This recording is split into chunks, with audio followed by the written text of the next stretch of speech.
Welcome to the deep dive.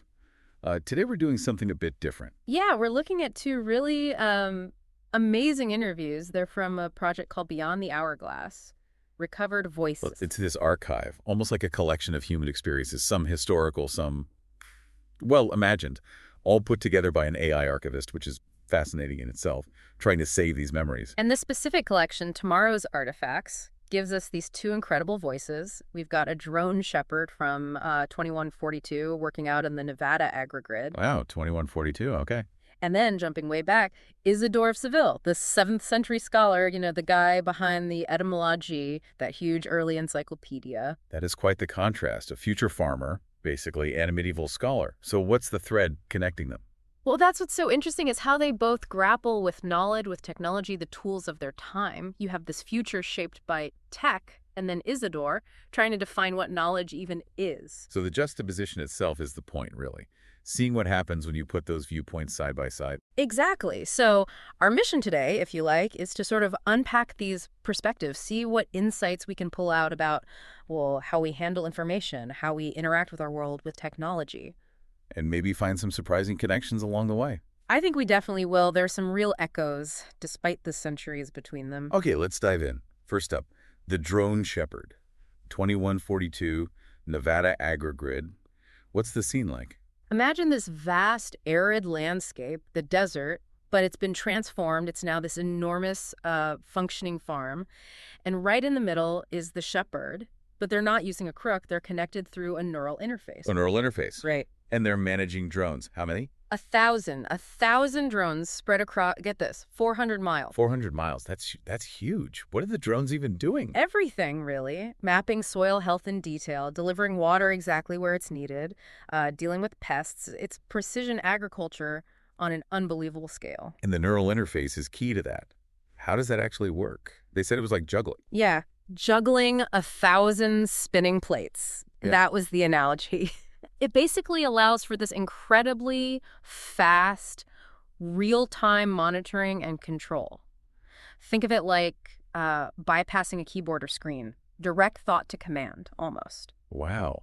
So it's intuitive, but sounds incredibly demanding. Oh, definitely. And it's not foolproof. The shepherd talks a lot about the challenges. You've got machine malfunctions, sensors going wonky, servos jamming us. Standard tech problems just scaled way up. Right. But then you've got nature. Huge storms, flash floods, blinding sandstorms, things technology can't always predict or control.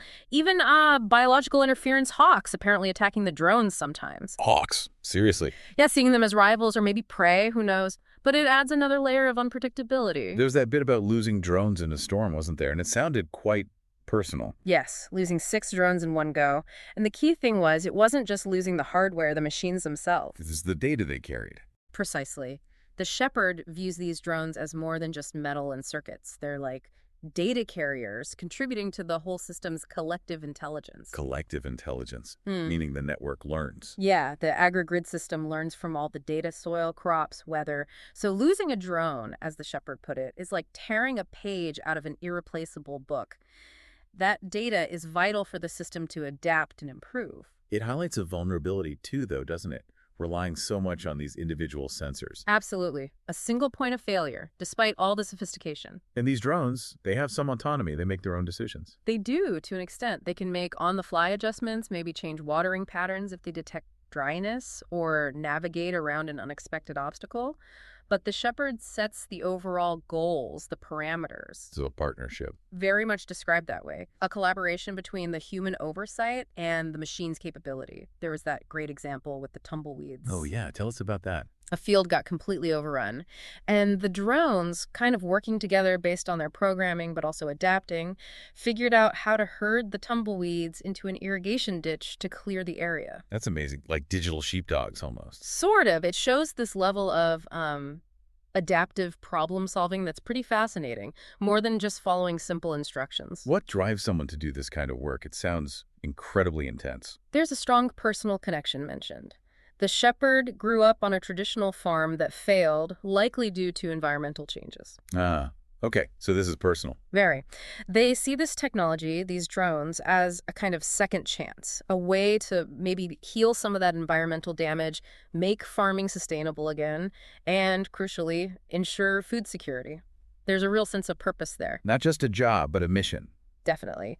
And looking ahead, they see the tech evolving continuously, but they make a really important point, which technology isn't enough on its own.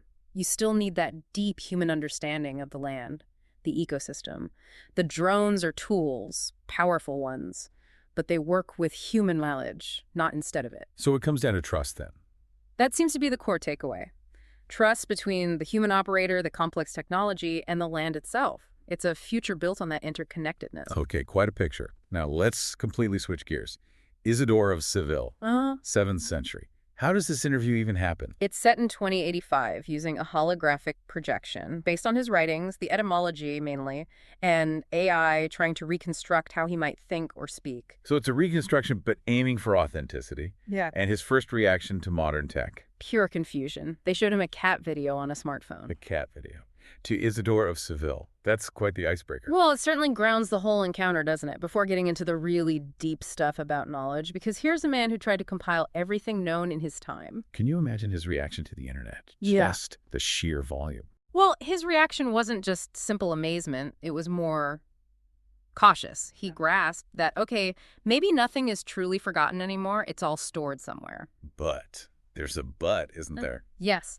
He worried that if information is always just there, instantly accessible, people might stop making the effort to actually remember, or, more importantly, to truly understand. He draws that line between knowledge and wisdom. What was the quote? Something about books? Wisdom is what remains when the books are gone. Powerful, isn't it? It really is. Suggests something deeper than just facts. So is he saying Google makes us dumber, essentially? Or less wise? Not dumber, perhaps, but maybe less inclined towards deep learning, less critical thinking. His concern is about engagement. Do people really partake in knowledge, as he puts it, or just skim the surface? Like reading a Wikipedia summary versus actually studying a subject. Exactly. He uses the example of trying to understand something complex like quantum physics, just from an online definition. He's skeptical about whether that leads to real comprehension. He had that metaphor, too, about knowledge being like a garden. Yes. Cultivating knowledge, like a well-tended garden, needing care, attention, structure, versus letting it become a wilderness of tangled excess. Which implies that just having masses of information isn't necessarily good. It needs organization, curation, critical thought. And he even questions reliability. How do you verify information on something like Wikipedia, this collaborative, open platform? That's a 7th century scholar anticipating debates we're having right now. It's uncanny, really. What about other forms of knowledge or experience? Did he react to things like art or music? Oh, absolutely. He talked about poetry, illuminated manuscripts, music, things that connect people to something greater than themselves. A sense of transcendence, maybe. And e-readers. What did he make of those? He seemed hesitant, like maybe the physical book, the tangible object, held some importance that gets lost in the digital form. The connection feels different. Interesting. And his broader take on our technology, beyond just information access. He voiced this concern, are we starting to serve the machines rather than them serving us? And he was wary of algorithms. Algorithms.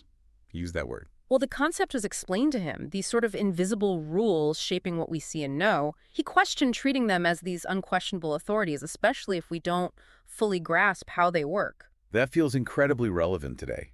Did he comment on how we communicate? He did. He observed the shift to digital interaction and worried about a potential loss of genuine connection. Are we really listening to each other, he wondered, or just broadcasting? It sounds like he had a lot of concerns. Did he see any value in collecting knowledge, like he himself did? Did he think there was a greatest book? No. Interestingly, he believed there wasn't one single greatest book.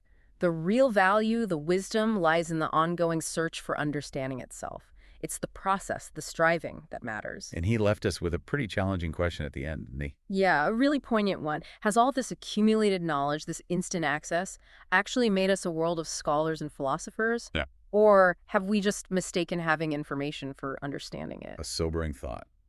And his final advice. Simple, but profound. Read, question, remember.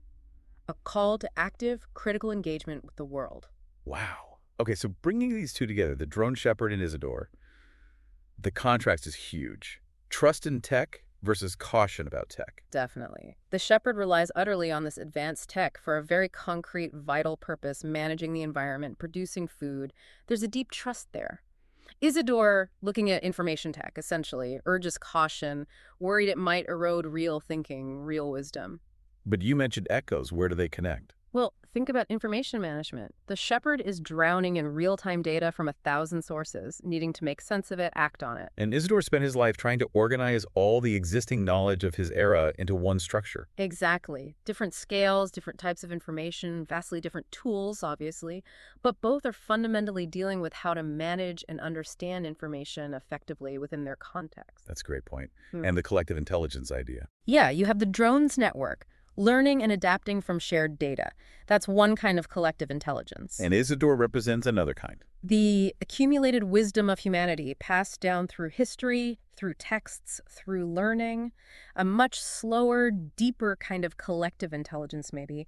Can the fast, data-driven kind truly replace the depth of the historical kind? That's a big question they leave us with. And the drones solving the tumbleweed problem.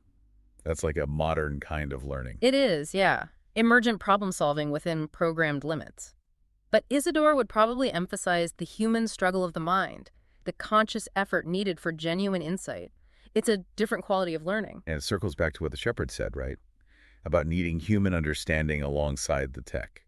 Absolutely. Even with the smartest drones, the shepherd stressed that knowing the land, the ecosystem, is crucial. Technology is a tool, not a replacement for that deep understanding. Which lines up perfectly with Isidore's point. Access to information isn't wisdom. You need active engagement, critical thinking. It's the same core idea, separated by 14 centuries and vastly different technologies. You need the human element, the critical mind, the deep understanding, whether you're looking at data streams from drones or ancient manuscripts. So wrapping this up, bringing together the drone shepherd from 2142 and Isidore from the 7th century, this Tomorrow's Artifacts deep dive leaves us with some pretty big things to think about. It really does. We have this vision of the future, deeply reliant on technology, trusting it for survival almost, and then this voice from the deep past warning us not to let technology, even simple information technology, overshadow true learning and wisdom. It puts the ball back in our court, doesn't it? For us, living now, surrounded by tech and information. Completely. And maybe the final thought to leave you with is this.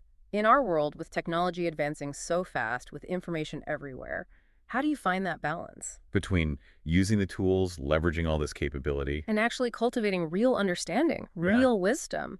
How do we make sure we don't just, mistake having endless information for actually knowing things deeply? Or mistake the efficiency of our tech for a genuine connection to our world, or even to each other? It's something to reflect on, definitely. How do we navigate that in our own lives? A lot to consider. And Tomorrow's Artifacts, it sounds like there are more conversations like these to explore. Absolutely. More fascinating perspectives from across time, definitely worth seeking out.